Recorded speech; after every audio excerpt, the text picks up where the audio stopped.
Hello everyone. Let's start with a story. I was diagnosed with Parkinson's in 2019. It was early onset because I was the age of 49. And the first indication was a tremor that showed up during a Buckeye football game. To this day, watching a Buckeye football game makes the tremor worse, especially when we're playing Alabama, I have to admit. Anyways, it was determined that I should take a neuropsychological exam because I was also forgetting some things. So maybe some of you have taken a neuropsychological exam. I can tell you they are no fun.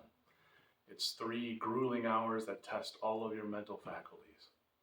Well, part of the exam is naming all the words you can that start with the same letter in 1 minute. So the person administering the exam to me gave me the letter F.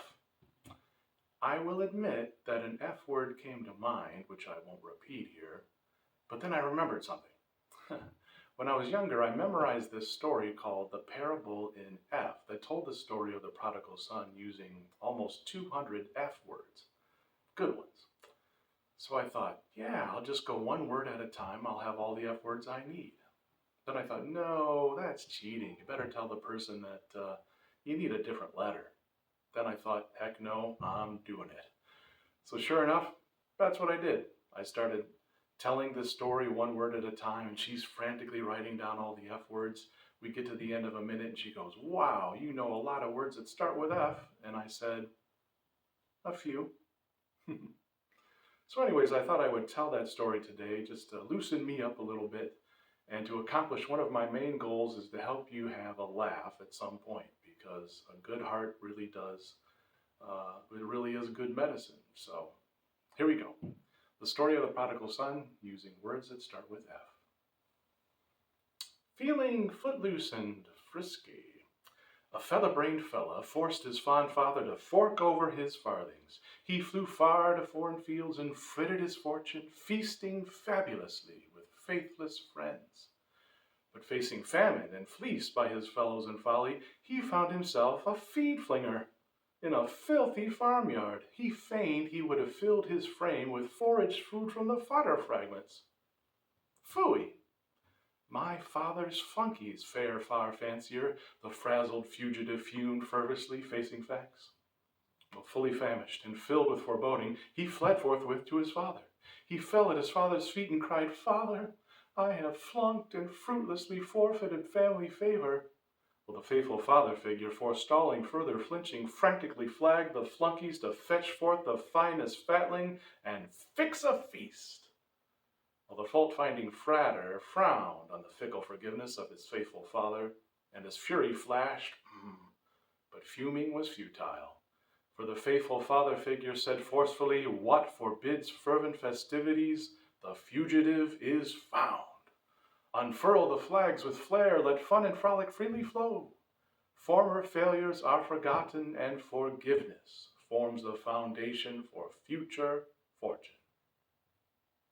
I'm finally finished. Well, I can tell you this.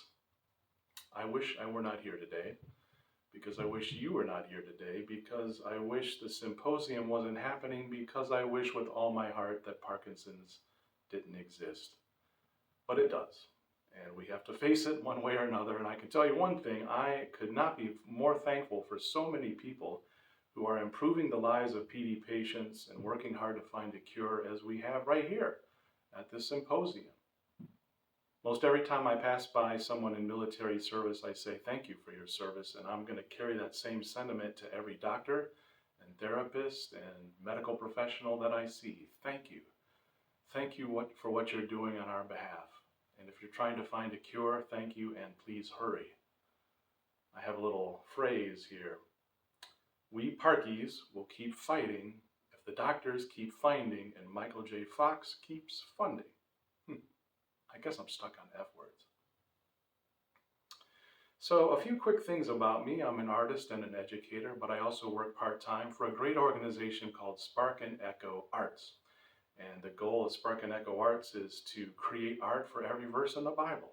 So if you have any interest in that mighty undertaking, let me know. Also, I've written a play about Parkinson's called What I Didn't Say, We've toured it around the country, and it tracks the life of a husband and wife going through the ups and downs of the Parkinson's journey. And so our plan is to bring it to Birmingham in the not too distant future. So if you hear about the Parkinsons play, come and see it. I'm sure it'll be meaningful for you. So for a little bit of context, here's a bit about my Parkinson's journey. I'm 4 years in since my diagnosis, and I had a tremor about a year before that. I think I had symptoms way before that as well. I've had an MRI, a PET scan, a DAT scan, and a neuropsychological exam, as you know. I see a neurologist who is a movement disorder specialist. I take Mirapex and Rasagiline and, of course, carbidopa-levodopa. Can I take a quick rabbit trail and say that the side effects of some of these pills boggle my mind? I mean, one of the pills creates both somnolence and insomnia, meaning it's going to make you tired, but it won't let you sleep. Seems cruel. I'm also an alternative medicine kind of guy. Is it possible to have the best of both worlds? I'm trying. To date, I've tried cryotherapy, red light therapy, hyperbaric chamber, neurofeedback, therapeutic massage, and periodontal work. I have a high-intensity workout 3 times a week, and on the weekends, I walk with a group called Parkies in the Park on Sundays. I use Dragon speech-to-text when I have to write something for work. I've attended a few PD support group sessions, and I just joined Overeaters Anonymous, which I guess I wasn't supposed to tell you. Well, you probably want to know if any of these therapies worked, and the short answer is sort of, but we can talk more about that later today. So I don't come to you as a Parkinson's overachiever. I come to you as a fellow struggler, and I swear that sometimes I take 3 steps forward and 4 steps back. But I'm glad to be here nonetheless, and how they let me in here as a diehard Buckeye fan straight from Columbus, Ohio, I'll never know. So I've titled my chat today with you, Everything I Needed to Know About Parkinson's I Learned Performing Shakespeare in the Park, which is an adventure that I just really love, Shakespeare in the Park. I started as an actor quite early in life. You can see this picture of me as Angry Belle backstage for a Christmas production. Of course, it was a church production, so I had a religious experience and went from Angry Belle to Happy Belle. Decades later, I started performing Shakespeare outdoors, which is a wild adventure that I, again, enjoy. I've played Iago and Touchstone. I played Claudius and Hortensio and a guy named Elbow. Not making that up. I've also played Tevye, which I know isn't Shakespeare, but I've played Tevye a couple times outdoors, and we'll get back to him in just a minute. So to get that level of skill, I went to acting school. I have a Master of Fine Arts in Classical Acting. And however nutty you imagine acting school might be, it's nuttier than that, I guarantee. But it's nutty and it's awesome. So on the first day of my MFA program, the teacher came in and declared to everyone, listen, your growth zone is outside of your comfort zone. I want you to remember that today. Well, those words sounded pretty ominous to me. And for good reason, because then he said, we're going to learn how to move on stage like the elements, earth, air, fire, and water. Let's start with fire. So me and my classmates were running around the room like fire to the best of our ability. And I thought I was doing a pretty good job until the teacher said, Matthew, please stop there. I want you to remember something. You're not on fire, you are fire. So I did it again, ran around the room doing my best to not be on fire, but to be fire. And the whole time I thought, if my friends and family could see me now. So that's point number 1 today. Your growth zone is outside of your comfort zone. I was way outside of my comfort zone in that particular class. And it wasn't until a couple years later that I got the growth part of it. I was auditioning for the role of Touchstone in As You Like It. And the director said, Matthew, could you please do that audition monologue again? And I want you to be more fierce, more hot-headed, quicker and angrier. And I thought, I know what to do. I'll be fire. And I'll let Touchstone not be on fire, but be fire. And so I incorporated some of fire into the second take of my audition monologue, and I got the role. and I wrote a thank you note to my professor. Well, your growth zone is outside of your comfort zone, and if you're a PD patient, you're already out there. You're already outside of your comfort zone. There's nothing comfortable to me about tremoring, about losing my balance, about being sleepy all day and taking Lord knows how many pills, trying to get a spoonful of cereal to my mouth without spilling it. And please, I don't mean to discount the much more severe issues that people in this room are facing. I know some of us are way outside our comfort zone. The question is, though, am I growing? Is this disease making me better somehow? Am I more patient? Am I more understanding? Am I more empathetic? Do I understand something about the people around me who are suffering because I'm going through this? My best answer is sometimes. This is one of the reasons I'm not the biggest fan of the books by Michael J. Fox, which I know that sounds heretical, but when I read them and I talk to people who've read them, I feel this immense pressure to be thankful for Parkinson's. That because I have it, I should be a better person automatically, that I should feel like a lucky man, according to the book title. But I tell you, I don't feel thankful. I don't feel lucky. The truth is, I think I'm an angrier person, more sullen.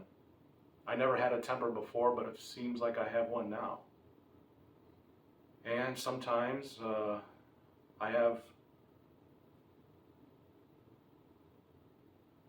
it feels like I'm dealing with depression and anxiety at all new levels.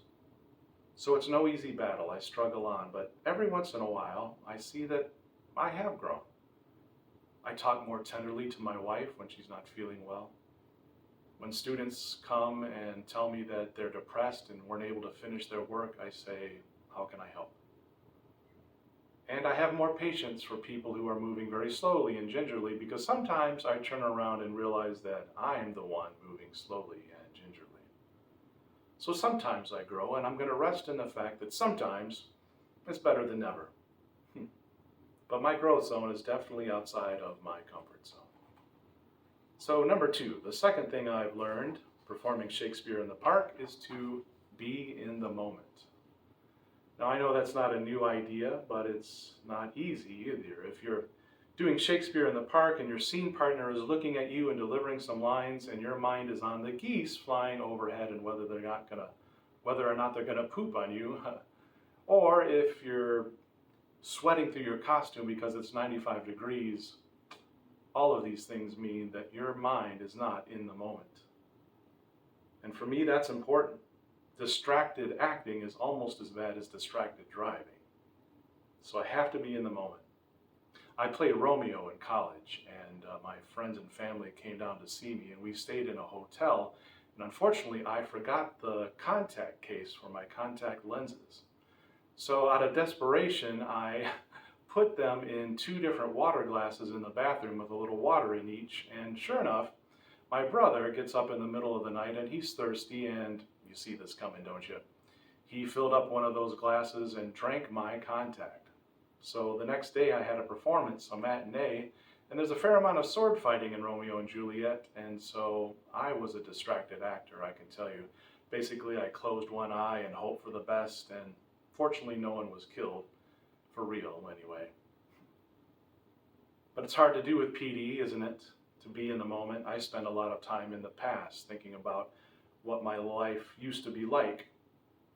I get jealous of people around me who don't have PD because seeing them and interacting with them sends me to the past when it was easier to do this or that.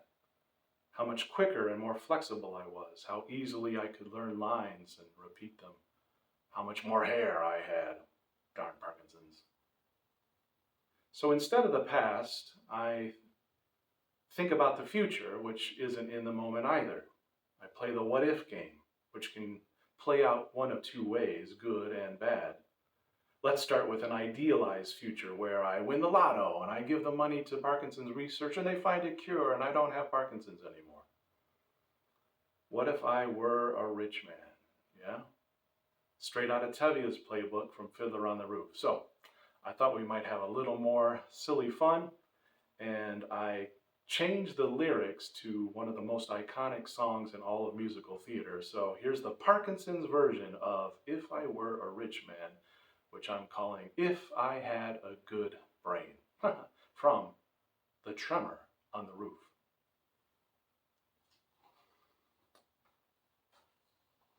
If I had a good brain, yada dee dee digga digga dee dee dum.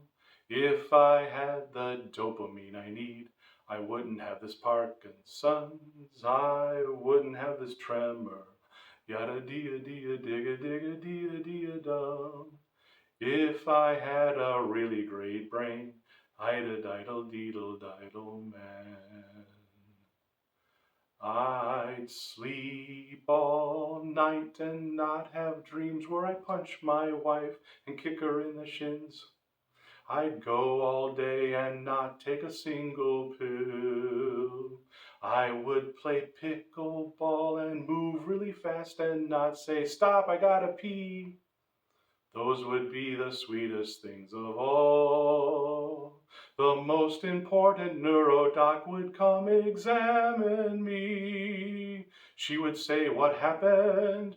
I don't quite understand. I know you had Parkinson's. You really had Parkinson's. But now you don't. I don't know why. You must be healed by God on high. You have the dopamine. You've got all the dopamine you need." And I'd walk right out of her office and skip my exercise that day and live my life like a neurotypical. If I had a good brain, yada dee dee digga digga dee dee dum. If I had the dopamine I need, I wouldn't have this Parkinson's, I wouldn't have a tremor. Yada dee dee digga digga dee dee dum. Lord, who made the lion and the lamb, you decreed I should be what I am. But would it spoil some vast eternal plan if I had a really great brain?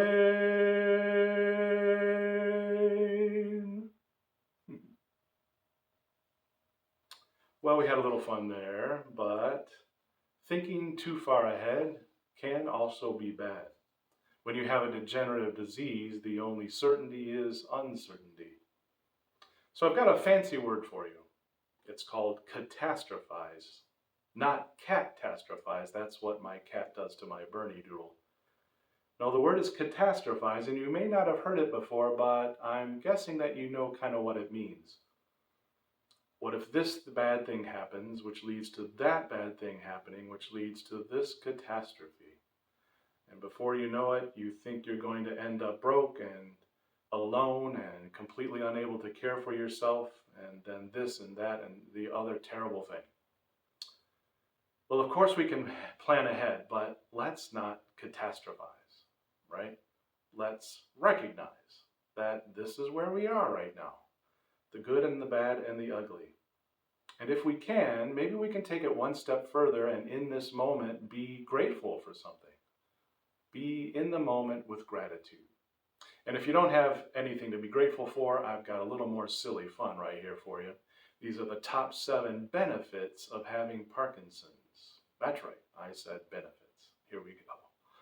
Number 7, you're great at drawing Polaroid pictures. Yeah. Number 6, you can't smell your grandkids' dirty diapers. Number 5, your ability to cry at the drop of a hat can get you free stuff. I ought to know.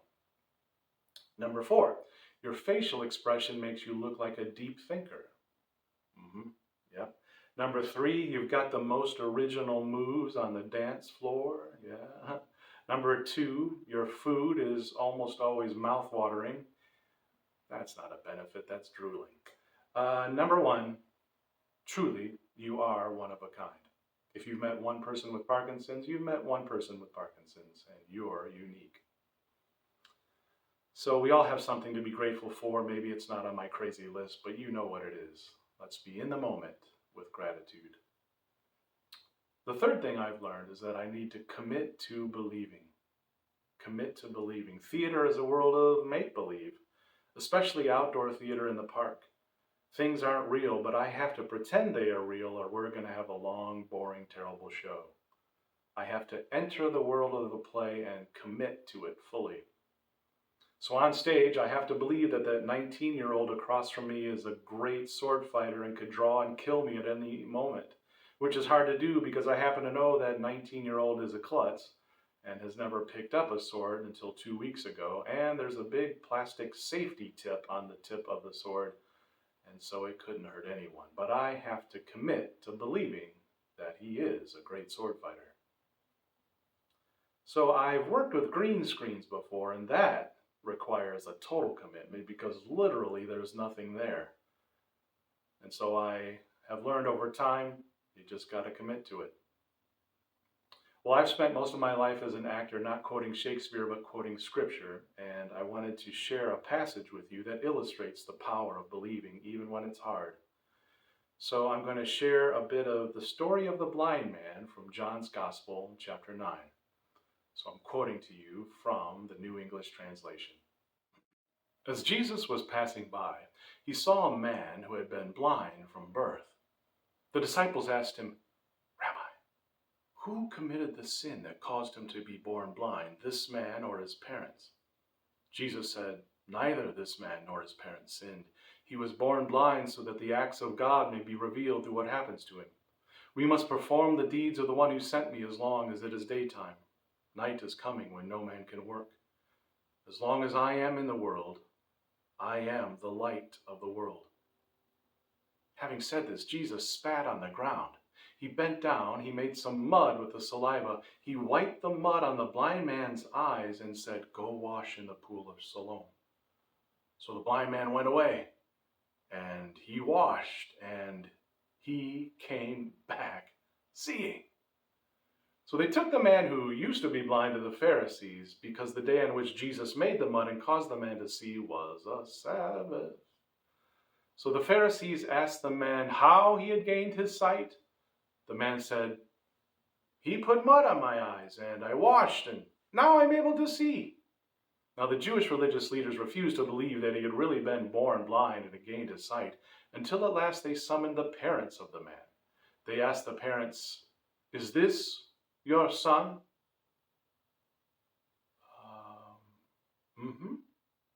"And was he born blind?" "Then how does he now see?" "We know that this is our son and that he was born blind, but we do not know how he is now able to see, nor who caused him to see. Ask him. He's a mature adult. He will speak for himself." Now his parents said these things because they were afraid of the Jewish leaders, for the Jewish leaders had already agreed that anyone who confessed Jesus to be the Christ would be put out of the synagogue. So they summoned the man who used to be blind a second time and said to him, "Promise before God to tell the truth. We know this man is a sinner." The man said, "I don't know whether he is a sinner. I just know one thing, that although I was blind, now I can see.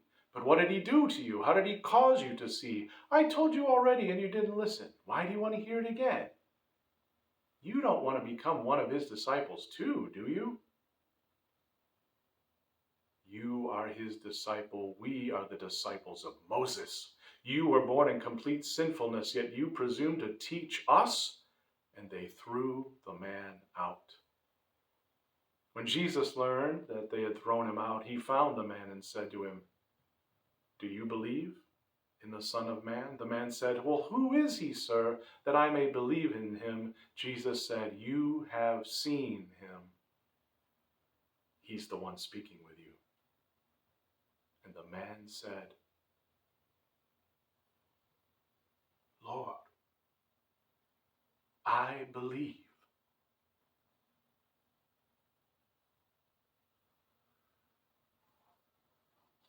Well, that's one of my favorite stories in all of Scripture. I'd like to read a little statement for you to close our time. But before I do that, thanks again for the opportunity to be with you And thanks to everyone back in Columbus who supported me at Zitty's gym, especially Mike, my workout partner, who drove all the way down with his wife to see this today. So let's remember that our growth zone is outside of our comfort zone. Let's remember to be in the moment with gratitude. And let's remember that we can and should believe even when it's hard.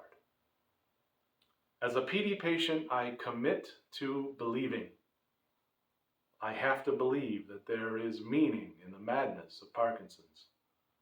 I have to believe that while I can't conjure up a cure, I can delay the disease. I have to believe that my life still has purpose, and an important one at that. I have to believe that I still have something to contribute, however small, and that it's something that only I can contribute, so I have to keep at it. I have to believe that one of these dedicated doctors, maybe even here at this symposium, will find a cure somehow, some way, someday soon. And I have to believe that I'm still me. Underneath the tics and tremors, the drooling and the shuffling around, the depression and the anxiety, I am still me. I'm a good husband and a friend and a coworker. I'm a good actor and a playwright. I'm a person who still matters because I'm a child of God, who is the author and finisher of my story, who is the certainty in my uncertainty, who is the light in the darkness of my degenerative disease. I believe it, and I hope you do too.